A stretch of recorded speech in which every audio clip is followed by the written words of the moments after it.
Bien, muy buenas tardes a todas y a todos. Vamos a empezar puntuales para intentar ir acompasando los tiempos y que podamos tener un poquito de debate, porque además el edificio cierra a las 8 menos cuarto, por lo tanto tenemos que intentar a las 8 menos cuarto cerrar y para eso pues, es importante respetar los tiempos. Ya sabéis, quienes vais a intervenir, que contáis con 30 minutos para realizar las exposiciones. Con el fin de no molestaros ni interrumpiros, yo simplemente os pasaré un papelito cuando queden 5 minutos para que os podáis organizar bien y así pues, podamos desarrollar las sesiones en tiempo. Retomamos, por lo tanto, el trabajo con la tercera sesión del seminario, que lleva por título, como veis, Narrativas pandémicas, y voy a empezar presentándoos a Alejandro Llinares Planels. Alejandro es graduado en Historia y máster interuniversitario en Historia e Identidades en el Mediterráneo Occidental. Ha trabajado como auxiliar de archivo en el Archivo Municipal de Altea y ahora tiene un contrato predoctoral en la Universidad de Málaga, al tiempo que desarrolla sus investigaciones en el marco de 2 proyectos nacionales de investigación del Ministerio de Ciencia, Innovación y Universidades por un lado y de Economía y Competitividad por otro. Ha publicado diferentes artículos y capítulos de libro en revistas de impacto y no voy a enrollarme mucho más porque para eso tenemos estas hojas preciosas que nos ha preparado Guadalupe gracias a la información que nos habéis proporcionado, de manera que os invito a que podáis leer tanto el resumen que ha preparado de la ponencia como las publicaciones y la bibliografía complementaria que nos recomienda en relación al tema que va a tratar. Él es especialista en bandolerismo y precisamente hoy no nos va a hablar de este tema, pero sí que va a trabajar con una fuente que conoce muy bien y que habitualmente trabaja. Yo he tenido la suerte de escucharle en algún otro coloquio. Hace poquito coincidimos en Durango, además estamos hoy aquí 3 durangueros reunidos en la sala. Así que, sin más dilación, le doy la palabra. Él nos va a hablar sobre el recuerdo de la peste en la Valencia de la época moderna, devoción, fiesta y literatura.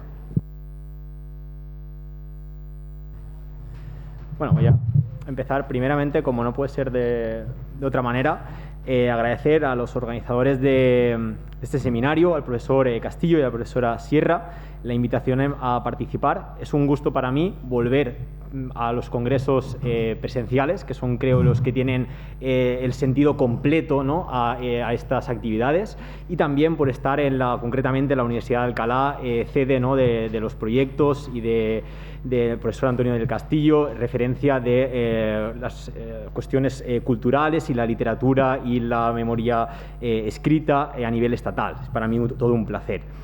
Yo, como ha dicho, yo trabajo literatura de cordel, trabajo cuestiones de criminalidad, no soy experto en peste, pero desde el confinamiento del profesor Escartí empezó a trabajar una obra que veremos hoy aquí, que es la obra de Francesc Gavaldà, un dietario, a medio camino entre dietario y crónica, y me animó a iniciarme en el tema. Y desde entonces, el tiempo que me deja mi tesis doctoral y otras cuestiones, me dedico también a cuestiones relacionadas con la peste desde el punto de vista cultural. Sí que es cierto que en Valencia, aunque hay bastantes fuentes, no es un tema, si comparamos con lo que se ha trabajado en Barcelona, que tiene un nivel historiográfico muy fuerte, un recorrido. En Valencia no lo hay. En Valencia sí que es cierto que tenemos estudios puntuales, sobre todo algún capítulo de libro, tenemos artículos como el equipo que conformaba en los años 70 y 80 y 90 Mariano Peset, María Victoria López, José Luis Peset, Santiago Laparra, que trabajaron con estas crónicas para estudiar cuestiones como la asistencia de los clérigos en las epidemias, la reacción de los catedráticos de medicina de la Universidad de Valencia frente a los brotes. Santiago Laparra sí que hizo un pequeño libro que fue el resultado de la tesis de licenciatura que hizo sobre la peste de 1647 y 52 solo en la ciudad de Gandía, y después también se han hecho estudios más estadísticos utilizando el material que generaron los hospitales generales. Se hizo, por ejemplo, Mercedes Vilar estudió las pestes del 17 con la documentación del Hospital General de Valencia en el 92, y Francisco Roca hizo lo propio para el Hospital de Sant Roc de Castelló. Más recientemente, en 2018, Ignacio Latorre estudió las pestes del 17 en Requena como lugar de frontera entre el Reino de Castilla y el Reino de Valencia.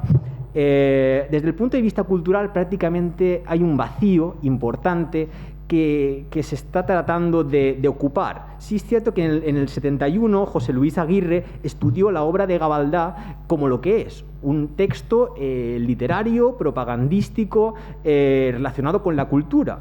Y este camino lo retomó hace prácticamente un año el profesor Vicent Josep Escartí, trabajando y traduciendo al catalán las obras de Gavaldà y una obra desconocida como era la obra de Pau d'Alacant.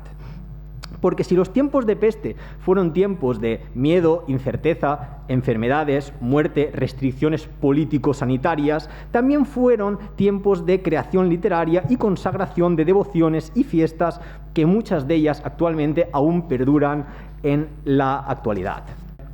La documentación, esta lo voy a pasar rápidamente, los historiadores sobre todo suelen trabajar con documentación llamada institucional, documentación que son sobre todo pragmáticas, bandos y crides, que también estas pragmáticas o bandos, o como se llaman en Valencia, crides, también son documentos pensados para el gran público, son documentos que se imprimen, se cuelgan en los lugares más transitados y como aparece antes de imprimirlos, esto es detrás de esta página que hay en el archivo, hay una pragmática y una crida sobre la peste del 47 y está manuscrita antes de ser impresa y siempre aparece antes en la parte manuscrita, no en el impreso, esta nota de advertencia. Es que no puedo leerlo.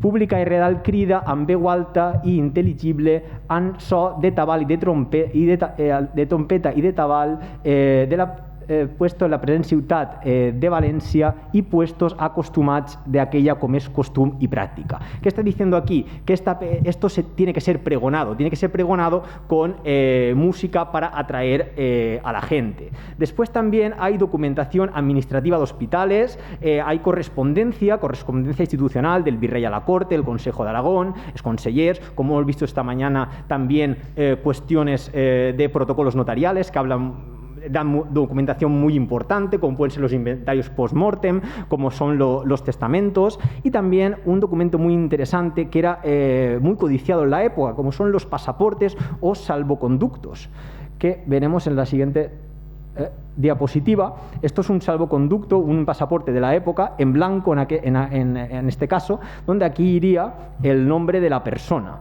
Y porque si bien es cierto que siempre se habla de que en la ciudad de Valencia la oligarquía, la nobleza, se fue a la huerta valenciana, la parte sur del país valenciano se fue a la huerta murciana. Y aquí se ve perfectamente en esta cita, cuando dice que estos alquilan barracas o las pides a sus dueños para vivir en ellas sin tratar de trabajar ni acudir a ejercicio ninguno, siendo las barracas palacios, donde viven hostales, posadas y habitaciones de bandidos y gente de mal vivir.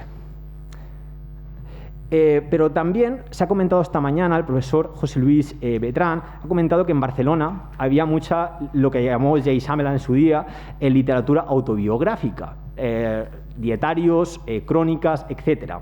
Y sí es cierto que no es una cosa solo de Cataluña, es una cosa de más territorios, pero sobre todo de la Corona de Aragón, la parte mediterránea tiene muchísimo. En Valencia tenemos grandes dietarios, como el dietario de Joaquim Ayerdi, los hermanos Vic, Pere Joan Porcar, y estos tratan cuestiones relacionadas con la peste, sobre todo del 17. Vemos aquí el dietario de Mossèn Vicent Torralba, Les Memòries Curioses, que editó en el 95 el profesor Antoni Ferrando, que tenemos aquí también presente, que dice: en temps este virrei succeí la pesta de València, que morien a milers, morien miles de persones, de tots els braços i estats. És temps molt calamitós i es faran grans pecats. Per lo contagi havien més de corregir-se i posar-se bé en Nostre Senyor més s'ofenen. Es decir, cuando más se tenían que remediar los delitos, más se hacían. Solamente lladres hi ha un sense fi, i en carretons portaven los morts a soterrar al fossar que había fuera del portal. Después también en el libro de los casos sucedidos en Valencia de Josep Agramunt dice muy poco, pero se atreve a dar una cifra. Dice la cifra de 20.000 personas muertas en la peste de mediados del 17. Después tenemos dos dietarios pequeños, que son dos dietarios hechos desde la segunda ciudad más importante del Reino de Valencia, en aquel momento, que era la ciudad de Xàtiva. Unos estudios hechos por unos dietarios que son los dietarios de Josep Aznar, de la peste de 1600, y de Francesc Aznar, sobre la de 1647. ¿no? No voy a entrar mucho en esto, porque la literatura memorialística sé que lo tratará más en profundidad el profesor Escartí cuando le toque, pero sé unos breves apuntes solo. El de Josep Aznar, de lo que se llamó peste de Xàtiva de 1600, nos dice cosas muy significativas, como que la población era consciente de que, aunque se llamara peste de Xàtiva porque había entrado al Reino de Valencia por Xàtiva, eran conscientes de que venía de Castilla, y que entró por Xàtiva porque era un lugar de comercio, y se atreve a decir que murieron 2.800 personas. El otro dietario, el de Francesc Sans, de 1647, dice que murieron 352 personas en esta localidad, y que de alguna manera narra las procesiones que se hicieron, habla del cierre de puertas de ciudad, y que a pesar de ese cierre proseguían el contagio, porque muchos se lo saltaban y venían y entraban gente de Valencia, entonces había muchos contagios. Y nos da aquí una cita que no quiero entretenerme mucho, però dice que els tiraven en un embolicat de modo que es moriren, i d'altres que de tot no estaven morts, es decir, enterraban a personas que estaban semimuertas, estaban moribundos, gente que aún no estaba muerta. Esto lo veremos confirmado también después. Y las dos grandes crónicas o dietarios de la época fueron la de Francesc Gavaldà, Memorias de los sucesos particulares de Valencia y de su reino de los años 1647 y 1648, una obra muy famosa que ya dice, por ejemplo, en el dietario de Agramunt, ya dice: quien quisiere ver las cosas por menudo de la peste, lo puede ver en un libro que anda impreso de todo lo que pasó en la peste. O sea, esta persona remite ya directamente a la obra de Gavaldà. Y después tenemos la obra de Vicent Arcaina. La obra de Vicent Arcaina, de apuntamiento del suicidio en Valencia, particularmente en la Casa Profesa de la Compañía de Jesús, en adelante de 1647, es una obra manuscrita que sí que trabajó en su día, lo incorporó a sus estudios, el equipo confeccionado por Mariano Peset y todos los suyos. Estas obras, que no voy a entrar mucho a analizar en ellas, porque sé que hablará más el profesor Escartí, aunque sean obras que parecen parecidas, contemporáneas, obras que son crónicas, dietarios de la época, tienen finalidades diferentes, y eso es lo interesante del tema de los dietarios o las crónicas. ¿Por qué? Porque la obra de Francesc Gavaldà le pide que la escriba la propia ciudad de Valencia y del virrey. Por tanto, es una obra propagandística, donde da mucha información, pero al final alaba la figura del virrey y la oligarquía. Mientras que la obra de Arcaina está pensada para narrar solo, está manuscrita, no se imprime, esto ya es significativo, y está pensada solo para cuestiones de la compañía de Jesús. Entre otras cosas, en algunas cuestiones difieren. Por ejemplo, para Gavaldà nunca faltó el dinero que dio la oligarquía valenciana para cuestiones de asistencia, mientras que para Arcaina hace una denuncia pública de la falta de fondos. Estas obras, por ejemplo, la de Gavaldà, habla de cuestiones muy interesantes que la documentación institucional no hay a veces, o hacen breves menciones, como son la vida en las morberías de Valencia. En Valencia hubo 5 en esta peste. Estuvo la de la Troya, la más grande, Arrancapins, Morvedre, Patraix o Arguedes, que fueron lo que hoy llamaríamos hospitales de campaña, y estos nos describen qué hacía una persona desde que entraba hasta que salía. Prácticamente salían pocos vivos, y también nos describe qué comían, cómo se confesaban, cuestiones muy interesantes. Aquí vemos, por ejemplo, lo que decía el Sans, de que enterraban a gente que no estaba del todo muerta. Aquí lo confirma Gavaldà. Se decía que con la prisa de sacar a los cuerpos difuntos de las casas, sacaban a algunos de ellas que aún viviendo, hallándose al parecer muertos. Y en el caso particular que sucedió, mostró tener algún fundamento dicha sospecha, porque llevando cierto charrión muchos cuerpos difuntos para enterrar, uno de los que iban por él volvió en sí pasando el desmayo y se levantó, abrió los ojos, advirtió el puesto en que estaba, dio voces, óyosla un moro esclavo que llevaba el carrión, y vuelto las que las daba les dicho: has hablado, eso te vale, y echándolo del carrión lo echó en la calle. O sea, es decir, estaba vivo y tenía otra enfermedad y al final lo dejó. Después, dos obras más que hay, que son la de Fra Pau d'Alacant, que la editó Escartí, que básicamente es la típica obra que describe la figura heroica de los religiosos que quieren morir en tiempos de peste, y la obra de Bartolomé Ribelles, que es una obra que prácticamente no había trabajado nadie, y en un estudio que he hecho hace poco lo he incorporado, y es una obra interesante porque es una fuente secundaria, pero trabaja las pestes desde del siglo XIII hasta la de 1600, porque de 1747 se dice que se la deja a Gavaldà, que ya lo ha hecho. Aquí, también en Valencia tenemos lo que hubo en otros territorios, que es literatura médica o moral. Tenemos la obra que hicieron tres médicos, Melchor de Villena, Vicent Miquel Gil y Pedro de Pruñallosa, y la obra de Martín Fernández Zambrano, un granadino residente en Valencia. No me voy a entretener tampoco, pero entre otras cosas, lo que dice Zambrano, él quiere explicar y dar una respuesta al virrey de por qué se está dando esta peste, y habla de una constelación cósmica que lo vincula con la situación geográfica de Valencia, y por eso dice que se explica por qué en Valencia hay muchas enfermedades, hay mucha humedad y por qué están inclinados a la violencia, y dice que las autoridades se tienen que centrar en contratar a personas como el astrónomo Mosén Soriano para que gestionen la situación.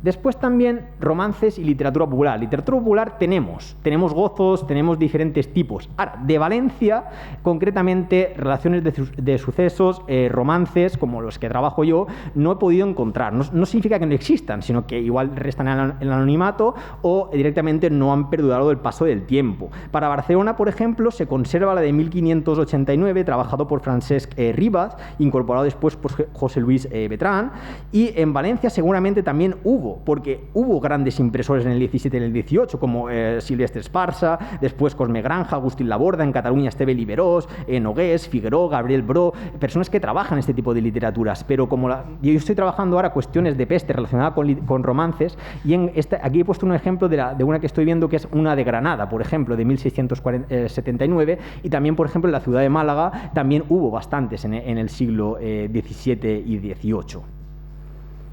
Pero todo este tipo de literatura que hubo, al final coinciden en una cosa.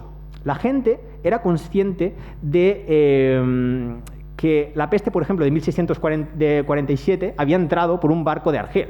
Eso lo tenían claro. Había un momento que lo tienen casi todos claro porque se divulgó. Ahora bien, casi todos coinciden en una cosa. La causa última es la peste entendida como castigo de Dios. Es decir, es una cosa que viene del judaísmo, que atribuye a la culpa individual y colectiva la causa de una enfermedad como la peste, ¿de acuerdo? Y desde el punto de vista religioso, una pandemia se convertía en un reto, en un tipo de oportunidad para reconstruir a la sociedad, para reconducir a la sociedad por el buen camino y que sus miembros pudieran ganarse el más allá. Y por eso acuden a citas bíblicas como Ezequiel, Deuteronomio o diferentes. Eso se puede ver claramente por ejemplo, en Gavaldà, cuando dice: remato esta memoria haciéndola que la causa total de la desdicha que padecimos en Valencia fueron las sobradas ofensas de Dios que generó la deshonestidad y venganza, la poca reverencia y la mucha irreverencia de los templos sagrados. Quiso Dios que en su justicia hicieran abrir los ojos a los que el sufrimiento de tantos años no pudo, para que así los que le habían ofendido con el azote temporal, unos purgaran su culpa y mejoraran otros su vida, y cuantos en lo venidero leyesen este horrible y tremendo castigo de Dios, ya por el amor que le sirviera por el temor. Eso se ve perfectamente, por ejemplo, en la peste 1460, donde en Valencia ponen en prisión a 60 prostitutas, y dice que en otras mujeres malas que fueron azotadas y puestas a la vergüenza. En el Avalot de la Seu de Valencia de los años de 1519 se da la tortura y la muerte de numerosos sodomitas, porque se encargaron los sermones de hacer culpabilidad a estas personas. Y tenemos, por ejemplo, de esta peste del 17, entre otras cosas, esta crida. Esta crida que dice Real Crida Sanció Pragmàtica sobre les coses concernet als extirpacions per los pecats públics y vicis escandalosos.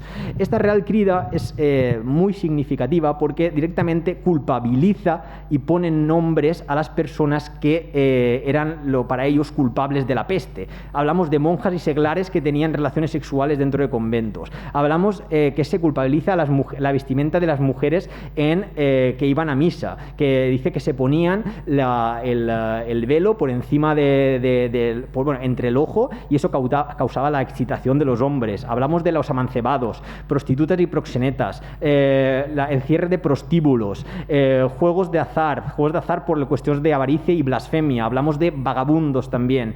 Y las penas, la primera era cuestiones monetarias. Ahora, cuando pasaba a más, se hacían penas como rapar las cejas y los cabellos a las mujeres.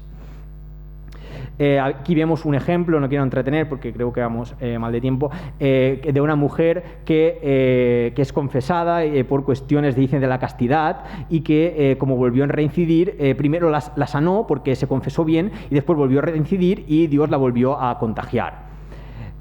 También la cuestión del bandolerismo, no me quiero entretener porque el bandolerismo daría para mucho, es muy importante en esta peste. ¿Por qué? Porque era un pecado muy extendido en la Valencia de la época. La peste el bandolerismo de Valencia es lo que en las crónicas y en muchos tratados de la época se llama humor valenciano o constelación valenciana.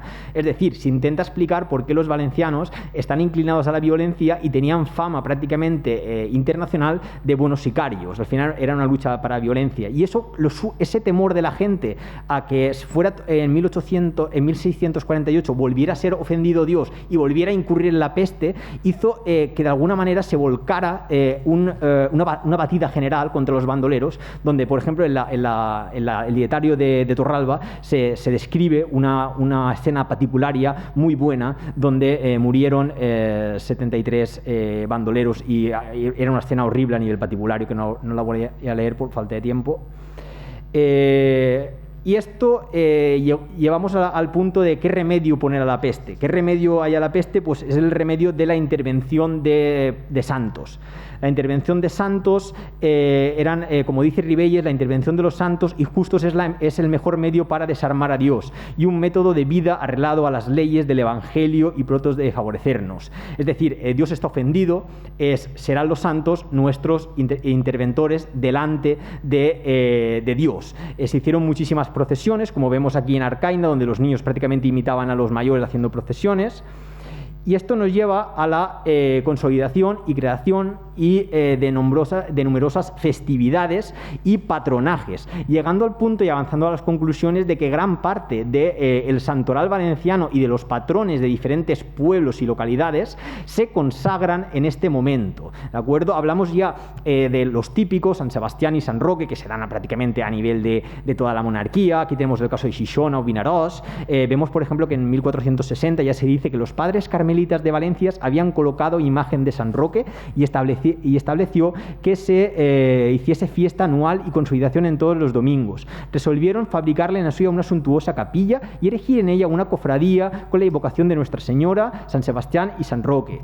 También el ángel custodio es muy habitual hasta el siglo XVI, el ángel custodio de la guarda del Reino de Valencia, una que se hicieron al final del siglo XV, unos retablos y unas gárgolas que se colocaron en los portales de la ciudad. Hay numerosos, ¿no? Se consagra, por ejemplo, en la ciudad de Sogorb, Santana y Santa Eulàlia, en Alacant, San Roc, tenemos al San Sebastián de Xixona, que tiene atribuidos cosas milagrosas, que lloraba y le quitaban las lágrimas y volvía a aparecer llorando, y al final lo sacan en procesiones y cura la peste a la ciudad, y desde entonces, desde el siglo XVII, es el patrón de la ciudad. Tenemos, por ejemplo, este tipo de literatura, que tenemos, esta es del 19, de las últimas remesas que hizo La Borda, ¿no?, en Valencia, el importante impresor La Borda, trabajando por Juan Gómez, de un impreso de San Roque. Aquí vemos, por ejemplo, una rogativa a Carlampio, el otro santo vinculado a la peste. Y aquí vemos, por ejemplo, también la proliferación de literatura, la literatura de gozos y literatura efímera, lo que se conocía como hojas volátiles o volátiles. Aquí vemos uno, por ejemplo, que es de Barcelona, pero me gusta mucho porque es los gozos que se cantan en el Campo Santo del convento de la ciudad de Barcelona, cementerio de los apestados que murieron del contagio que hubo de los años 1649 a 1649 a 51. Y estas hojas realmente son muy interesantes porque prácticamente se siguen imprimiendo y son prácticamente idénticas a las que están en la actualidad. Y este es un cuadro de Joaquín Sorolla donde se ve que están besando un relicario y aparece un monaguillo que está pidiendo dinero y que tiene unas hojitas aquí metidas que serían las rogativas, los gozos que estarían repartiendo con motivo de una festalidad y que sería muy, obviamente no es de la época, pero sería muy parecido a lo que se haría en época de la peste. Esto es una de las hojas que se repartiría también en el siglo XVI, en la peste de la Germania valenciana.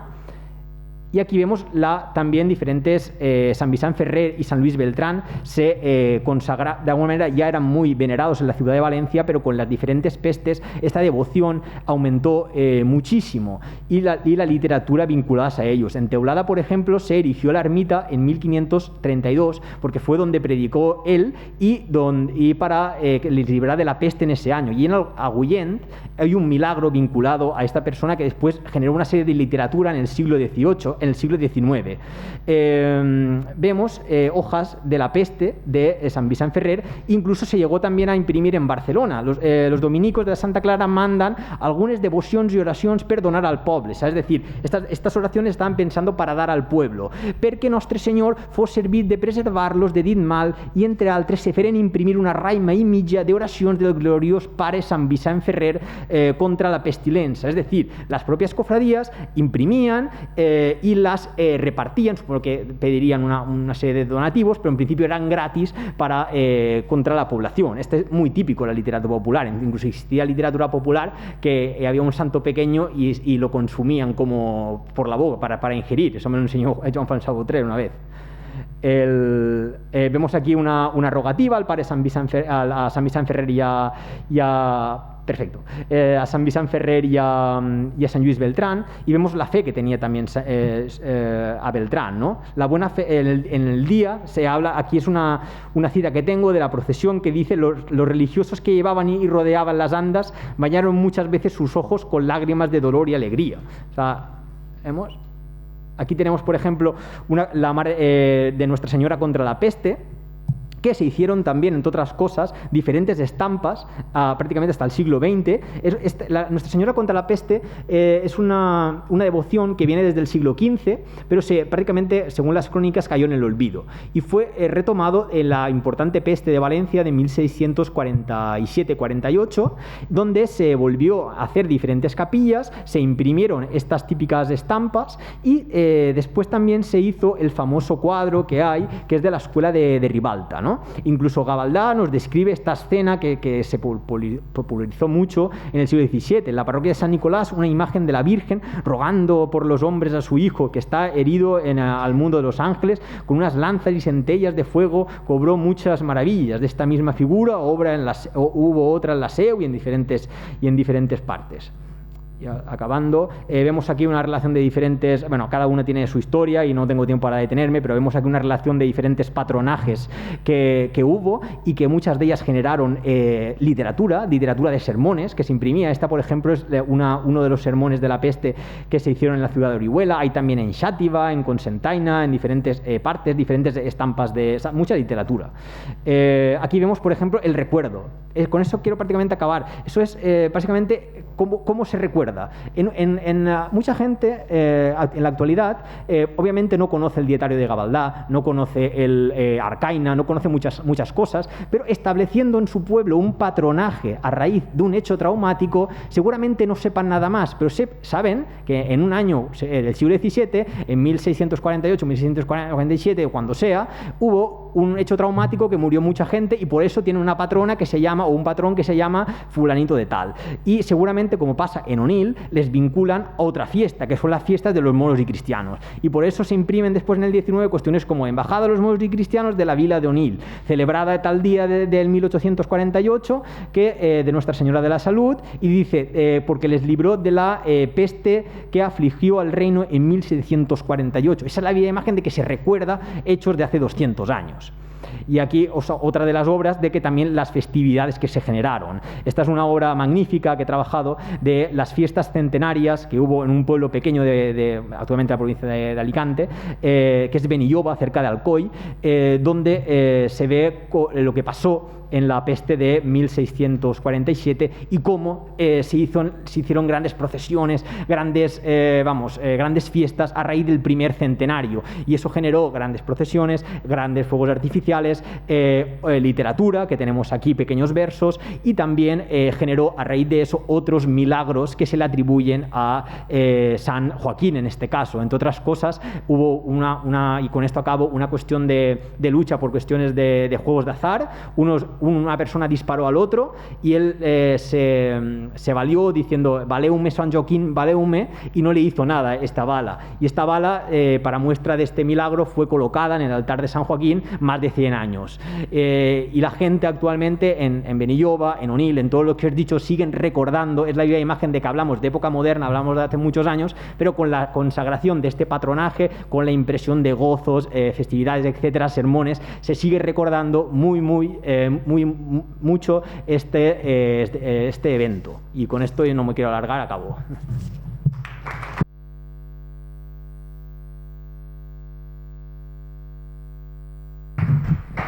Muchísimas gracias, Alejandro, por ceñirte tan bien al tiempo. Y ahora llamo a Montserrat Camps para que nos acompañe.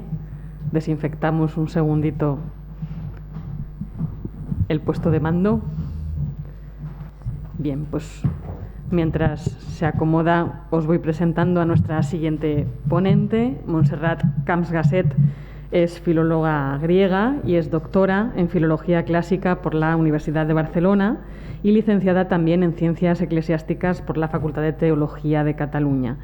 Es actualmente profesora titular de griego en el Departamento de Filología Clásica, Románica y Semítica de la Facultad de Filología y Comunicación de la Universidad de Barcelona, y entre las distintas líneas de investigación que ha desarrollado se encuentran, por ejemplo, la mitología clásica y la literatura griega, el primer cristianismo griego, los orígenes de Bizancio, la alimentación en el mundo antiguo, y también es especialista en temas relacionados con el ámbito de la traducción.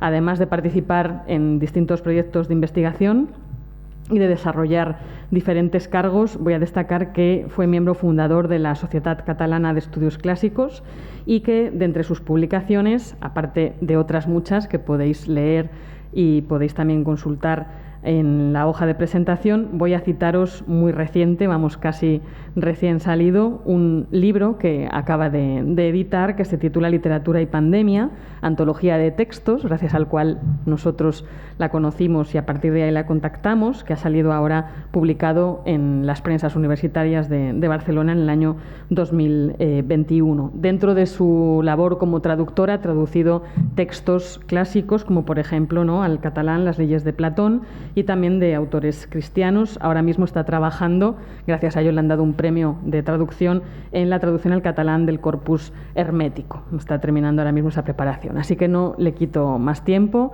Montserrat, es un placer tenerte con nosotros y nosotras, así que te cedo la palabra para escucharte. Su conferencia, en este caso, lleva por título La pandemia como metáfora del mal moral en la literatura moderna y contemporánea.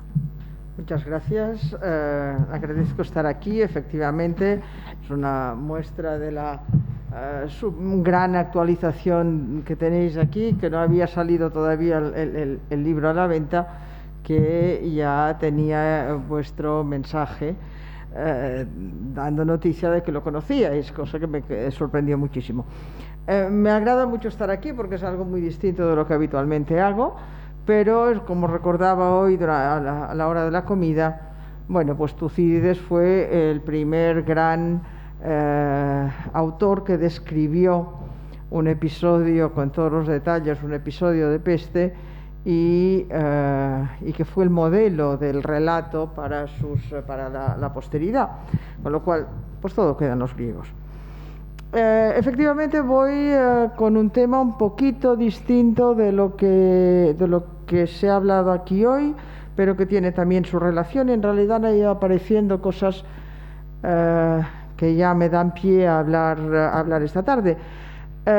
Me gusta que este seminario sea fundamentalmente interdisciplinar, así que es la perspectiva desde otra disciplina. Porque la peste que se cierne sobre un grupo humano es también la metáfora para expresar la angustia entre lo desconocido, la culpa, el miedo a la muerte y al mismo tiempo la difícil relación con los demás. La literatura ha descrito numerosos casos de pandemias históricas, pero precisamente porque se trata de literatura no se ha limitado a ser un informe de hospital o una crónica de sucesos. Al mismo tiempo que se refiere a hechos, la literatura se refiere a hechos trazables históricamente, los convierte en una imagen mental, en un horizonte en que se encuentra el ser humano. En definitiva, los mitifica, es decir, los convierte en horizonte de referencia, utilizando la palabra mito como relato referencial, no como en sentido así opositivo o de ficción como a veces tiene. Una epidemia no es el relato de la epidemia. La ciencia, la medicina pueden describir síntomas, pueden describir virus, vectores de contagio, posibles vacunas y todas esas cosas que normalmente no entendemos, pero siempre hablamos. Pero la ciencia o la medicina no hacen literatura propiamente dicha. La literatura puede describir estos mismos síntomas, pero además los dota de sentido. Los convierte en un referente mental en que el individuo y la sociedad pueden encontrarse para dar razón de su existencia. La literatura es una mediación de la realidad y no se identifica con la realidad aunque la describa, sino que sitúa al ser humano ante esta realidad y le proporciona claves para explicarla, o para decidir en qué es inexplicable, qué es absurda. Por esto la literatura sobre pandemias es tan rica y fértil. No hay episodio histórico que no tenga su autor más o menos hábil y más o menos célebre. El contagio, la sensación colectiva de vulnerabilidad y al mismo tiempo de arbitrariedad proporcionan un buen material para el escritor. A lo largo de los siglos, la pandemia se ha abordado desde las mismas preguntas: ¿por qué? ¿Por culpa de quién? ¿Con qué fin? ¿Y cómo se sobrevive? Y a estas preguntas se les ha respondido desde la antigüedad buscando una causa sobrenatural o natural, un culpable humano o animal, un designio divino o humano, una solución mágica o científica. Así aparece la creencia en los astros y sus conjunciones, o la creencia en la ira de los dioses, la cual culmina en los tiempos presentes pues en la creencia en una fuerza cósmica y natural que se defiende de las agresiones humanas. Aquí ha aparecido varias veces, ahora cuando hablo de mal moral, quiero definir un poquito de qué quiero hablar como esta metáfora, ha aparecido unas cuantas veces la idea esta, porque es omnipresente a la hora de hablar de pandemias, de la pandemia, de cualquier epidemia como castigo de una culpa, como castigo divino. Y en realidad es incluso más antiguo que lo que el cristianismo nos presenta a través de los textos judíos. Desde el mismo origen de la literatura está presente la epidemia como la peste, porque la palabra peste en principio es una enfermedad contagiosa, es después que se utiliza este término para referirse a la peste bubónica, pero en la definición esta de Isidoro que habéis cogido como lema de las jornadas, pues en realidad es esto, es la epidemia fácilmente contagiosa. Pues esta epidemia aparece desde los inicios de la literatura como la consecuencia de una culpa humana que los dioses castigan. Es decir, desde los poemas babilonios de la creación, los poemas acadios. Los hombres hacen mucho ruido, los dioses les castigan con una peste. Después resulta que los hombres siguen haciendo ruido. La Ilíada, que la situamos como el origen de la literatura occidental, de la literatura europea, pues la Ilíada existe por una peste. Es decir, los dioses enviaron una peste a los griegos a petición del sacerdote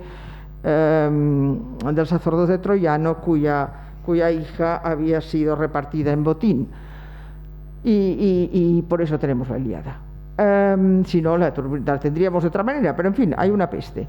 Es decir, la idea esta del castigo, no voy a seguir por aquí, pero la idea esta de la peste como castigo de una culpa no es una idea que se ciña a la antigüedad o a la edad mediana, a la edad media o a la primera modernidad. Es una idea que pervive en la COVID.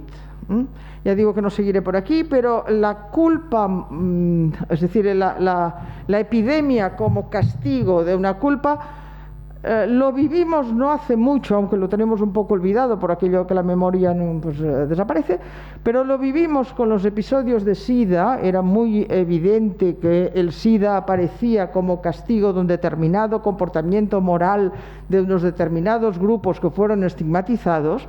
Después vienen los médicos y explican otras cosas, pero el relato social era, hay una vinculación entre un comportamiento privado y una enfermedad, y lo hemos vuelto a vivir con la COVID cuando han proliferado explicaciones del tipo, no, desde luego no remitiéndolo necesariamente a los dioses o al dios cristiano, pero sí a esta fuerza cósmica que podemos llamar el planeta o la naturaleza, que parece ser que se revela contra todo lo que estamos haciendo los humanos, que somos muy malos y estamos destrozando el planeta. Bueno, es verdad que lo estamos destrozando, pero yo no digo que la COVID venga de aquí, pero este sí que es un razonamiento que ha aparecido y apareció al principio de la pandemia. Esto es una venganza de la naturaleza o es una venganza del planeta. Es decir, la idea esta del castigo de una culpa existe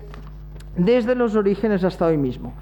No voy a ir aquí, sino a otra idea que es propiamente la idea de que el mal moral es la auténtica epidemia de la humanidad. Aparece otra cuestión en estos relatos de pandemias que ya está relacionada con lo que yo quiero explicar, que es la cuestión del chivo expiatorio. Esto también es altamente antiguo, en realidad, ya que hablaba de Tucídides, pues el Edipo Rey de Sófocles se refiere a la misma peste, a la peste de Atenas del siglo V antes de Cristo, pero se refiere de otra manera, y Edipo pues ya está estudiado claramente como un chivo expiatorio, pero lo tenemos también en la actualidad. Es el vector de transmisión, en términos científicos se llama así, el vector de transmisión. Hay que aislarlo y eliminarlo de la sociedad para o bien apaciguar la ira de los dioses o simplemente, en términos modernos, pues librarse de la enfermedad.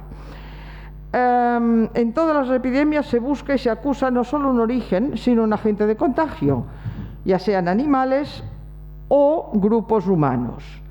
Y ahí ya pasamos del vector de contagio a la creación de un discurso que engloba y separa un grupo de otro: los judíos, los extraños, los forasteros, los marginados, los pecadores. El chivo expiatorio reviste los ropajes del ser que encarna al otro, al diferente, al que causa recelo, sea la época que sea. Y en la epidemia actual, pues los que han ejercido este papel han sido sobre todo los chinos. Quizá no nos acordamos de los comienzos de la pandemia, pero la población china, que en algunas ciudades españolas pues es mayoritaria, despertó un altísimo recelo e incluso pues unas agresiones verbales o no tan verbales en un primer momento. En Estados Unidos esto está incluso bastante estudiado porque coincidió con la administración Trump, y la vinculación entre los chinos, la guerra, es algo que a lo mejor tendré ocasión de hablar al final de todo, pero la afectación de las relaciones entre Estados Unidos y China en aquel momento encontró en la pandemia pues un caldo de cultivo. La búsqueda del chivo expiatorio comporta la destrucción de la relación social por miedo al contagio y también por la separación, la segregación entre un nosotros, que es positivo y que es correcto, y un ellos que es negativo y que es culpable. Y al mismo tiempo todas estas preguntas se refieren también al comportamiento social en su conjunto. Es decir, la literatura utiliza la epidemia para poner de relieve los rasgos sociales que aparecen sobre todo en el contexto de la enfermedad, el cambio en la actitud normal de los ciudadanos. Si la epidemia significa siempre una sacudida colectiva en un momento histórico, una ruptura de la rutina cotidiana, al mismo tiempo provoca la aparición de actitudes y comportamientos que tampoco pertenecen a esta rutina y que brotan igual como las pústulas o los síntomas externos del virus. Estas actitudes pueden ser a la vez positivas y negativas. Pueden sacar lo mejor de una sociedad y al mismo tiempo pueden sacar lo peor de una sociedad. Y pueden sacar ambas cosas a la vez, como también se ha comprobado con la COVID. La epidemia en su expresión literaria actúa a la vez como enfermedad y como remedio, o por lo menos en la enfermedad a veces se puede encontrar el remedio. Y aquí es cuando entramos en la literatura que se refiere a hechos históricos y la literatura que es propiamente de ficción o que es aparentemente de ficción, pero en realidad tiene mucho de historia detrás. Veamos algunos ejemplos. No sé si puedo pasar yo este chiste, sí, ya. Lo que yo conozco habitualmente del Blackboard Collaborate, que funciona muy bien, hay que defenderlo. Jaume d'Agramunt, que he empezado por aquí, porque esto lo tienen también en su handout si quieren. Es un médico, es un profesor de medicina de la Universidad de Lleida, que en el siglo XIV ya redactó un régimen de preservación de pestilencia con algunos ejemplos muy modernos, y que el último capítulo, yo solo les he puesto aquí un párrafo, pero lo desarrolla mucho, el último capítulo ya dice: tot ço que hem dit de pestilència, naturalment entesa, podrà clarament i verdadera aplicar a la pestilència moral. Ya nos habla claramente de una pestilencia moral. Dic, doncs, que moralment parlant de pestilència, la sua definició és aital. Pestilència és mudament contra natura de coratge i de pensament en les gens, per lo qual venen enemistats, rancors, guerres, robaments, destruccions de locs i morts en algunes determinades regions, oltre cors acostumat en aquelles, acostumat en aquelles. Y luego va desarrollando estos temas, rancors per això, guerres per això, robaments per això. Es decir, ya tenemos aquí una identificación de la peste no como peste virus, del cual ya he hablado antes y he hablado de todos sus remedios, sino la peste moral que consiste en todo esto. Aquí tenemos después, espero que finalmente montaré yo bien, tenemos otro ejemplo de literatura basada en un episodio histórico, en concreto con el episodio de cólera de 1865, que tiene una cierta también representación en la literatura griega moderna.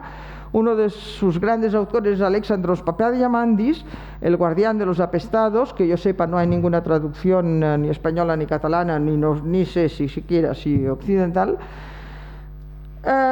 He cogido este texto porque, las novelas largas pues no las resumo porque entonces me paso el rato explicando el argumento.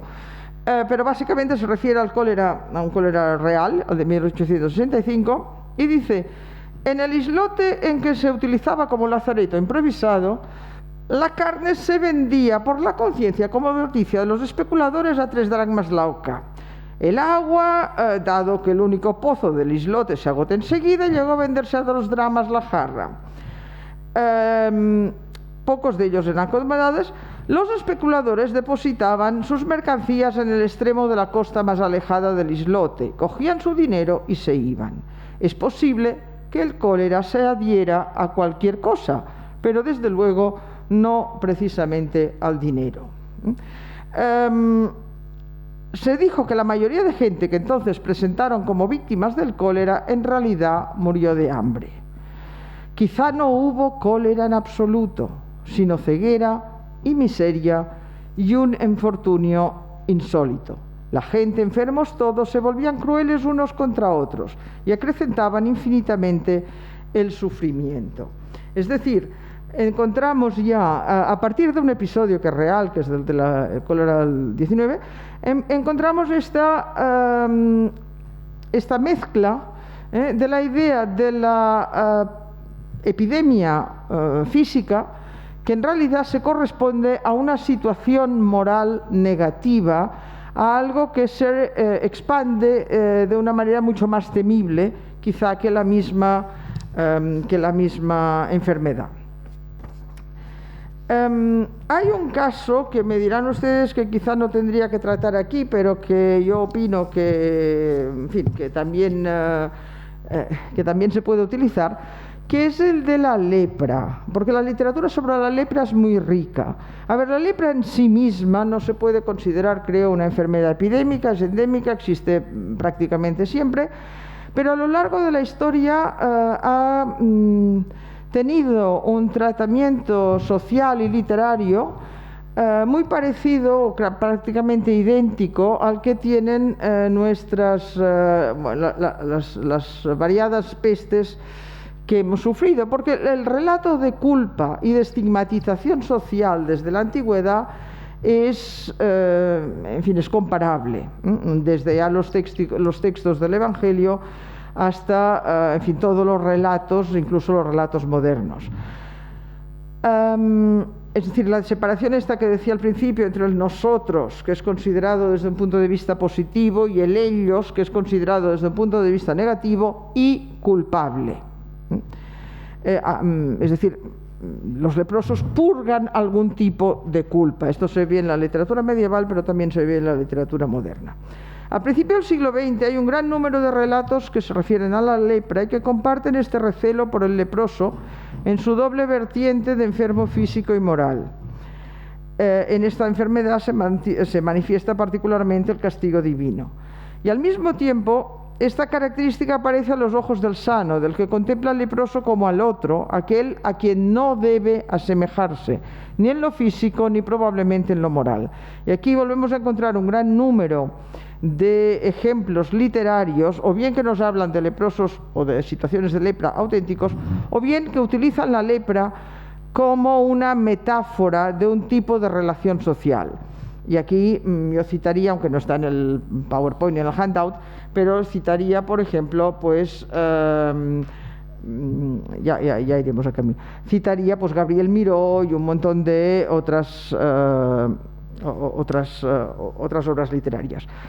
Volveré sobre esto de la lepra porque se puede ver desde dentro con sus claroscuros y su esfuerzo de recuperar la dignidad, y precisamente por ahí hay también una posibilidad de curación. Ahora, la sociedad como tal construye sus propias plagas, es decir, la peste es efectivamente una enfermedad, pero la sociedad es capaz de construir su propia enfermedad.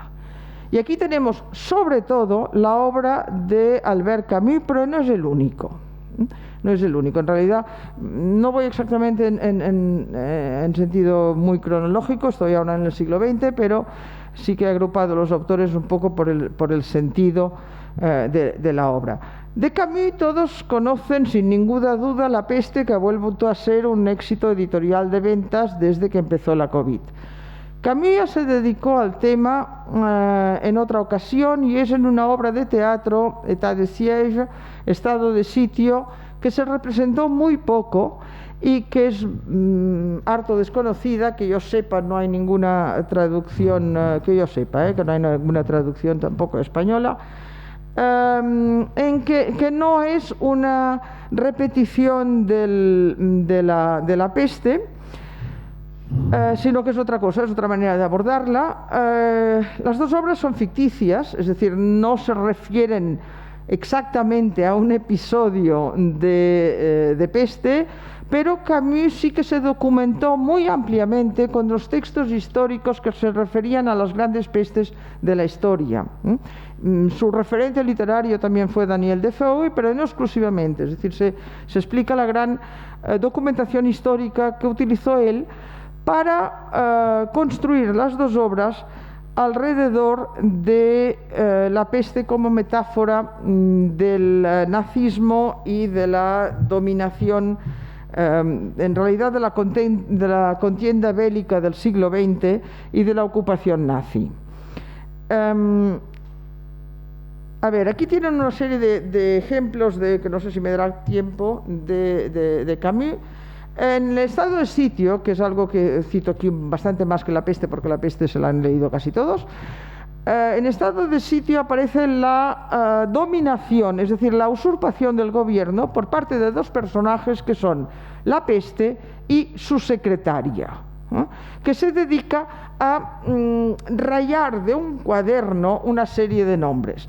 Aunque nunca se nombra por su propio nombre, la secretaria todo el mundo entiende que es la muerte. Es toda una alegoría alrededor del poder, es decir, la peste usurpa el poder. Tenemos aquí una serie de ejemplos sobre la prohibición de proporcionar ayuda a cualquier persona, la necesidad de la denuncia, la necesidad de la denuncia entre familias. ¿Y qué es lo que trae la peste como nuevo gobierno? Pues trae el silencio, el orden, la justicia absoluta, y exige la colaboración. No, perdón. He cogido estos dos textos porque los dos en escena se recitan en paralelo. Es la defensa de la mujer que exige lo que es la justicia que todo el mundo coma, y el personaje que se llama Nada. El estado de sitio está situado, la obra está situada en Cádiz, con lo cual aparece una serie de personajes que que tienen nombres españoles y que después se traducen al francés y sale. Camus juega con el significado. Elegid vivir de las rodillas antes de morir de pie. Es completamente una alegoría sobre el gobierno totalitario o el gobierno fascista. Una sola peste, un solo pueblo. Una buena peste vale más que dos libertades. Evidentemente, igual como pasa en la peste, en la novela, aquí en estado de sitio Camus también pone el personaje que se revela o el personaje que actúa como contrapunto de estos personajes. Y los he numerado porque no son consecutivos, es decir, porque son fragmentos sacados así de pasajes varios. La secretaria en un momento dice: hay un defecto en la máquina, querido. Desde que tengo memoria ha sido suficiente que un hombre se sobreponga al miedo y se rebele para que su máquina empiece a chirriar.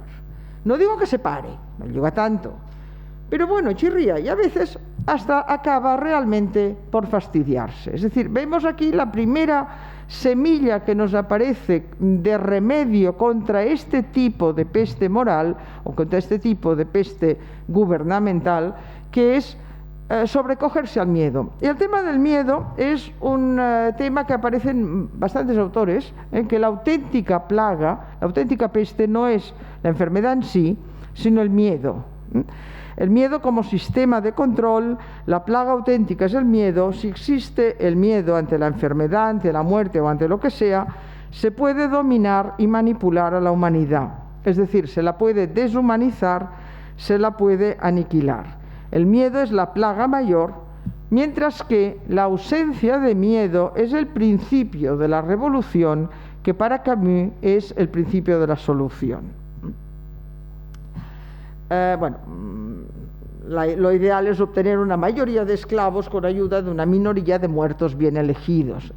Camus es muy incisivo en estado de sitio, también lo es en La peste, pero quiero decir que es una obra que, a pesar de no haber tenido gran fortuna teatral, vale la pena realmente de recuperarla.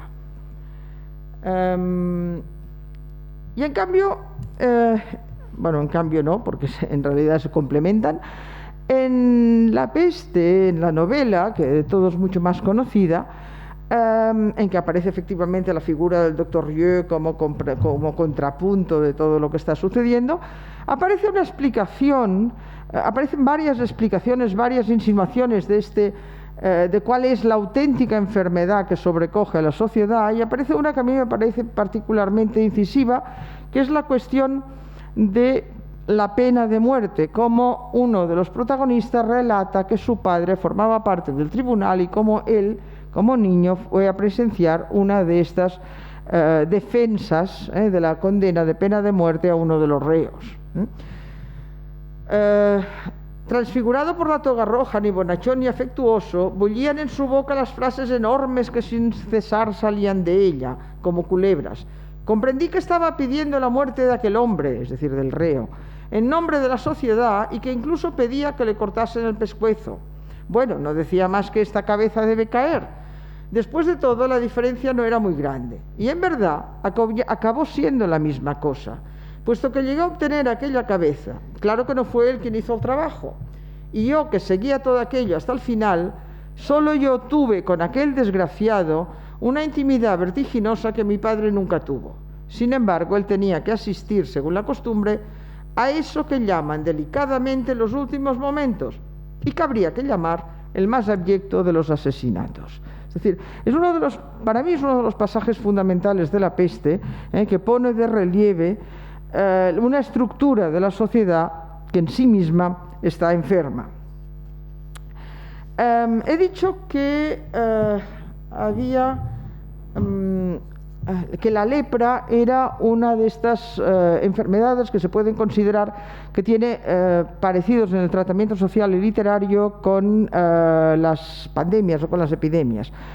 Aquí tiene otra autora desconocida para Occidente, que es Galatia Kazantzakis, es decir, Galatia Alexiou, la primera mujer de Kazantzakis, del más conocido autor, era su primera mujer, y que quiso conservar el apellido de su marido después del divorcio, por eso le he puesto este nombre y no el suyo propio, que es Alexiou, que redactó una pequeña novela, una novela corta que se llama La ciudad enferma, que en realidad tampoco se refiere a un caso concreto, pero sí a una situación concreta, real, histórica, que es la isla de Spinalonga, al lado de Creta, que durante los primeros 40 o 50 años del siglo XX fue el lazareto, el lugar de reclusión de los enfermos de lepra, y por esto les he puesto aquí pues una fotografía de las ruinas de Spinalonga.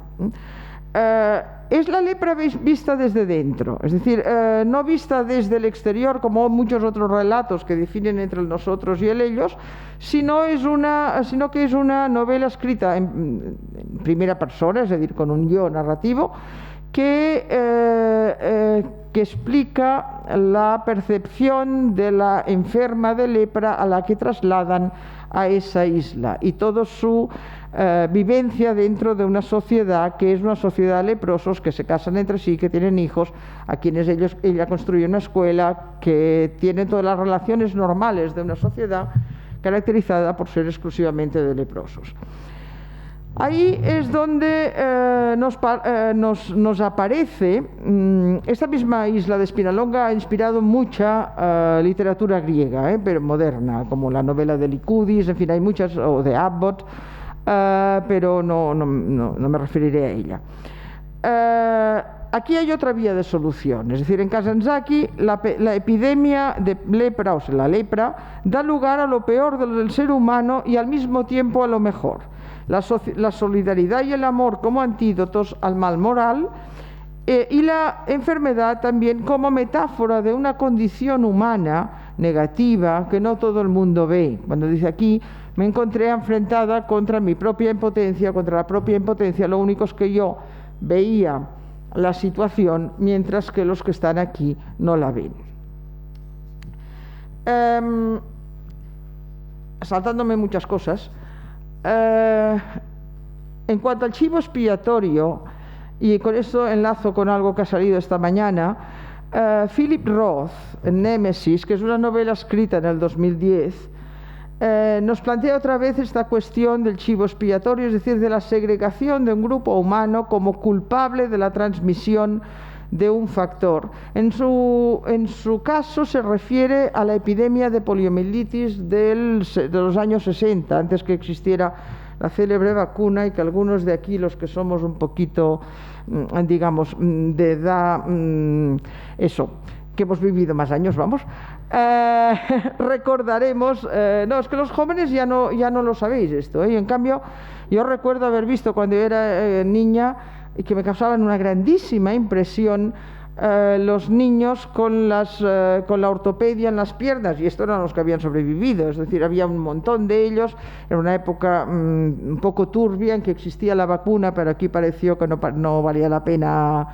En fin, yo soy las que tomaron la vacuna con el terrón de azúcar, pero no todo el mundo lo pudo hacer.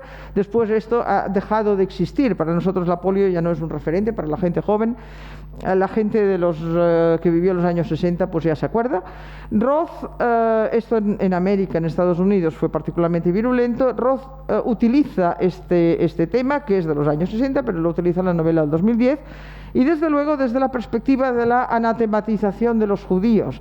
Y esto me permite enlazar con una cosa que ha dicho, creo que es el profesor Bertrand esta mañana, que es otra utilización metafórica del término peste o plaga, que es referida a un grupo social, no como culpable, sino como plaga en sí mismo.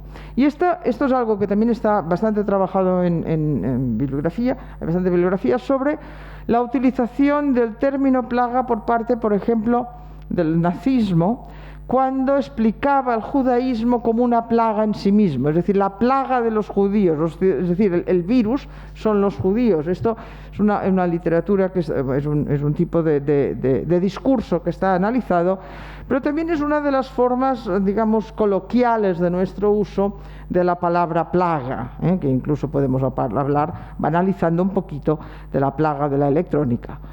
Pero sí que es este uso de la palabra plaga para anatematizar un determinado grupo social, no simplemente como vector de contagio, sino como virus en sí mismo, es decir, como negativo en sí mismo. Y esto es terriblemente actual, no hace falta remitirse simplemente al nazismo. Hay algunos discursos sobre inmigrantes, vale, sí, ya acabo, no te preocupes, ya acabo. Aquí sí que entramos en la literatura de ficción absolutamente, porque Ionesco pues es más que ficción, es absurdo absolutamente, pero tiene una obra que sí que está traducida al castellano, aunque se encuentra mal, quiero decir que se encuentra poco, se encuentra en alguna biblioteca, pero esas cosas que no se reeditan, etcétera, que en francés se llama Feu de Massacre, en español se tradujo por Pim Pam Pum. He respetado evidentemente la traducción, porque yo no toco las traducciones cuando están publicadas, que pone en escena pues una ciudad dominada por algún tipo de enfermedad contagiosa, es decir, por la peste. Evidentemente ahí no tenemos otra vez una referencia histórica, pero sí que tenemos toda la historia de las pestes. Nos estamos moviendo en el siglo XX, es decir, en la época de las guerras y del nazismo. Y he cogido este trozo porque es uno de los más absurdos y de los que refleja mejor este tipo de problema social.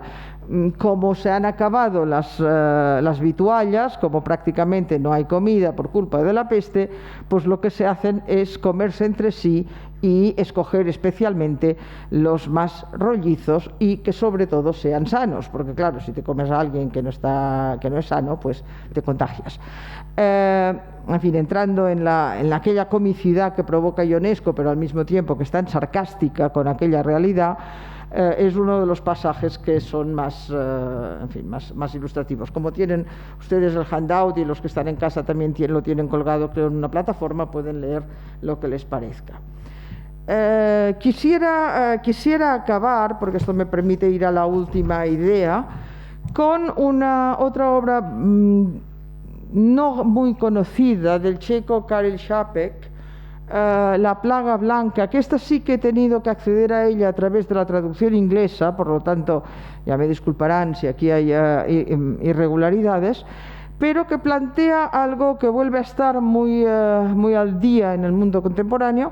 Aquí volvemos a estar también en un mundo entre guerras y con los totalitarismos del 20, pero que desgraciadamente está muy de moda, que es la oposición aquí entre una plaga, una peste, que por el relato tiene visos de lepra, pero que no es absolutamente la lepra, porque estamos hablando de un contagio además irracional, y la guerra. Existe la solución, hay un personaje que se llama Galén, es bastante evidente su referencia etimológica al médico.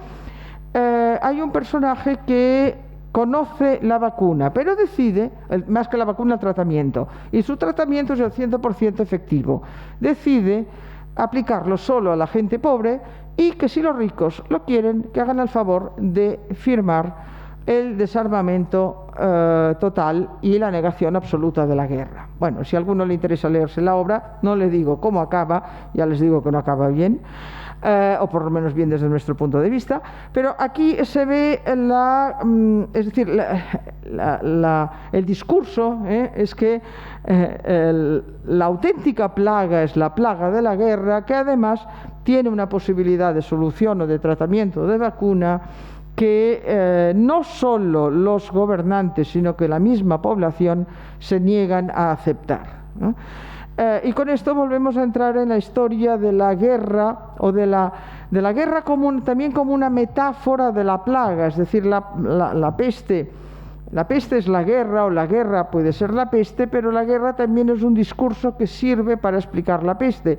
Y ya se han hecho análisis, porque se hacen enseguida y porque la gente corre mucho, y hay bibliografías sobre los discursos, por lo menos en Estados Unidos, el discurso de la lucha contra la COVID desde un punto de vista de la metáfora de la guerra, y por lo tanto también como una manera de legitimar los enfrentamientos, ya digo que sobre todo era Trump, para legitimar los enfrentamientos entre países con la supremacía americana, sobre la base de la pretendida lucha contra la pandemia. Es decir, a pesar de que hablamos de literatura y en algunos casos de literatura de ficción, en realidad nos encontramos que hay un hilo conductor y que viene de muy antiguo entre la realidad histórica de enfermedades contagiosas y la realidad moral de una sociedad enferma que se resiste a reconocer su propia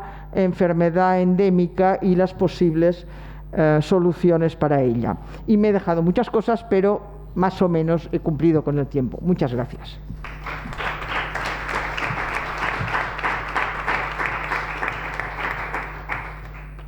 Muchísimas gracias, Montserrat, por haber cumplido con ese tiempo de manera tan escrupulosa. Yo creo que vamos bastante ajustados y además os recuerdo tanto a quienes estamos aquí en la sala como a quienes estáis conectados online que ha tenido la deferencia de regalarnos ese dossier precioso de textos, además muchos de ellos desconocidos para la mayoría, que os invito a leer. Están tanto en el aula virtual, que os los podéis descargar, como repartidos aquí en fotocopias en la sala. Yo anoche estuve echándoles un ojo y algunos son verdaderamente impresionantes. Dado que no ha tenido ella tiempo de leerlos, sí que os emplazamos a que los podáis leer, porque esas traducciones pues no es fácil encontrarlas, así que muchas gracias por cedernos ese regalo de lectura a todos y a todas.